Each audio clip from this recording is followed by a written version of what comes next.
It's Gooby.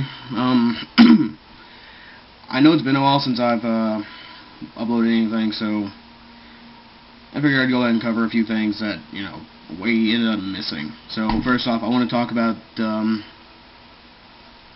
Starform Dragon, the new level 11 Synchro Monster. And I just want to say that this guy looks broke as fuck. Because, I mean, just going off what we already know about him, we already know that he's level 11, and he only needs a tuner and a non-tuner. So, that already is just way too busted to not pass up. And that's not even looking at the effect. The effect will make this guy a viable target for anybody that wants to pretty much play the game. Like I said, he's a level 11 dragon, 3200 attack, 2800 defense, level 11, meaning that you'd think, oh, how am I going to get that out? But that's actually much more simple than you actually would even know. For example, with agents, you get out Earth, pull Venus, set some protection, pass turn. Assuming it survives the next turn, or your opponent's turn, on your turn, summon Venus, get 3 shine balls, sync for 11, get Starform Dragon. With gadgets, summon Cannon, Special Birdman, sync 11. With Black Wings, Ushura, Bora, and Gale, you got Starform. It's just really easy to summon, and it's just abusable. Now, let's go ahead and go to the effect.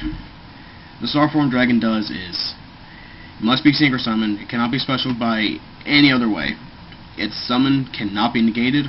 When it's special summoned, card effects cannot be activated, and if it attacks, it is unaffected by the card effects until the end of the damage step.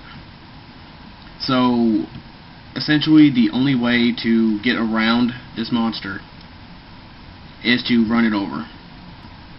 Another thing I want to talk about, being that it's we're a month into the new format, is the impact of Sangan not being a card anymore.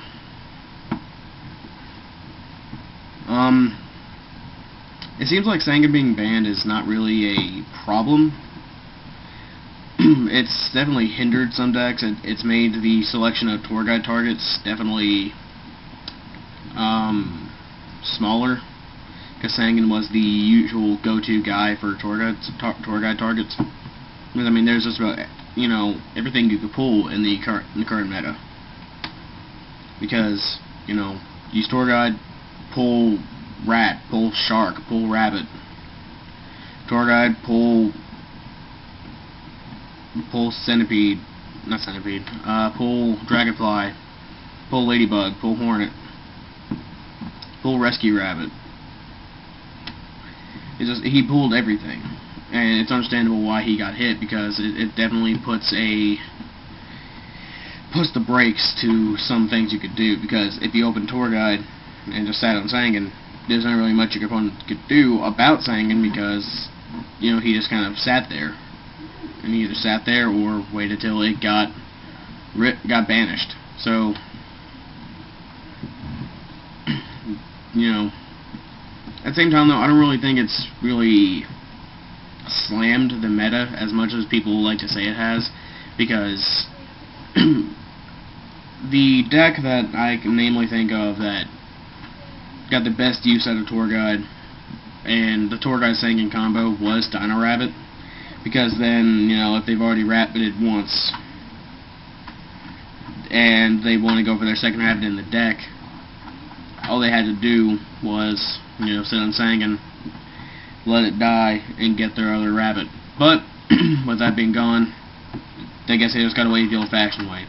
But, I mean, Levier's still a card, so, I mean, if they could just detach and pull the rabbit back from the graveyard, banish pile, and bring their rabbit back that way.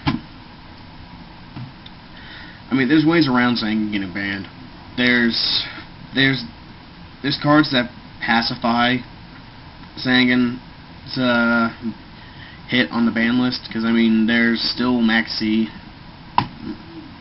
which, I mean, Maxi does the job pretty well. I mean, it's a bit of a gamble, assuming that, you know, your opponent has to special summon, and assuming you're going to draw into what you want to grab. But still, it also, you know, lets you put forth the intimidation factor of Maxi. And lastly, I want to talk about two of the new archetypes coming out. One of them is Evil Swarms, which is already a DT archetype, and will soon be a hidden arsenal archetype, and the other being War Gods. With Evil Swarms, this deck is going to be a real problem in the upcoming meta, because we got Ophion, which Ophion, I can safely say, is one of the worst exceeds I've seen in the game. Not worst as in he's bad, worst as in he's busted. Because you can detach material, pull an infestation spell card from the deck, and if he's on the field with a material, your opponent can't special summon level 5 or higher. Which, that's just retarded. That hits two of the meta decks. It doesn't hit Fire Fist, but it hits Mermails and it hits Prophecies. Because Prophecies need either Priestess or Reaper to go off, and Mermails, they need their Megalo. Without Megalo, they don't have shit. And not to mention the Infestation spell that they have. It's just the Infestation Pandemic. What it does is you activate it, and your entire field is unaffected by spell and trap cards. Which, again, that's just ridiculous to me. Like, it's one of those cards that makes me want to say, why did Konami do this? Why would they make a card this busted whenever they know what's going to happen with this, especially with Ophion being a card? Another one I'd want to talk about is War Gods. War Gods aren't as busted, not nearly as busted, but they have their own they have their own highlights, which are pretty good.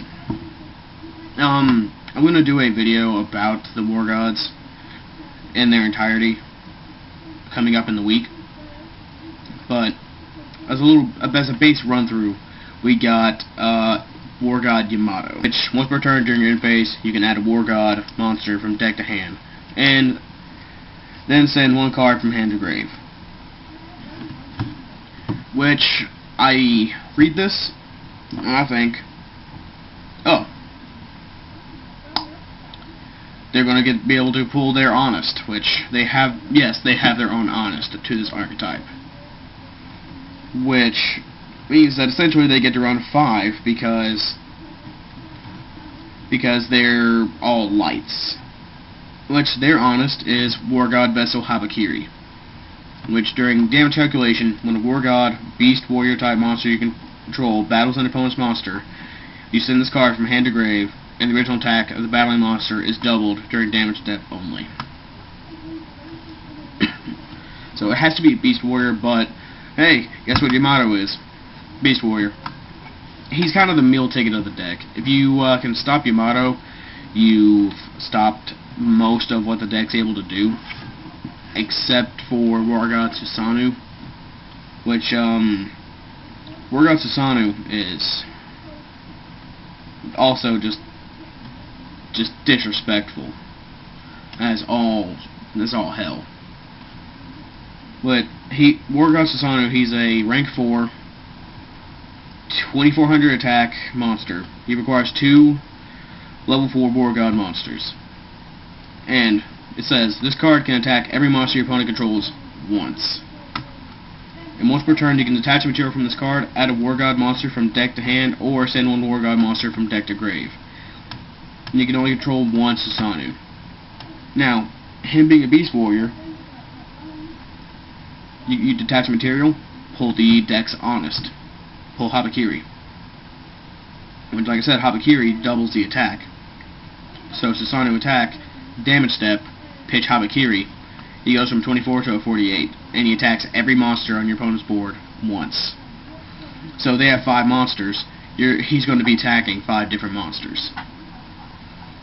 Now, the stipulation on that is if they have Gachi or Zenmaines, something that can save itself, it can only attack that monster once. So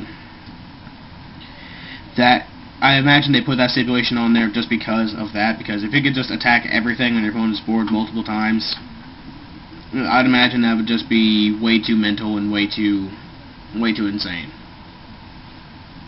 So far, I can say I really enjoy what I'm seeing in the War Gods, and like I said, I'll be doing a video about the archetype on its own later in the week.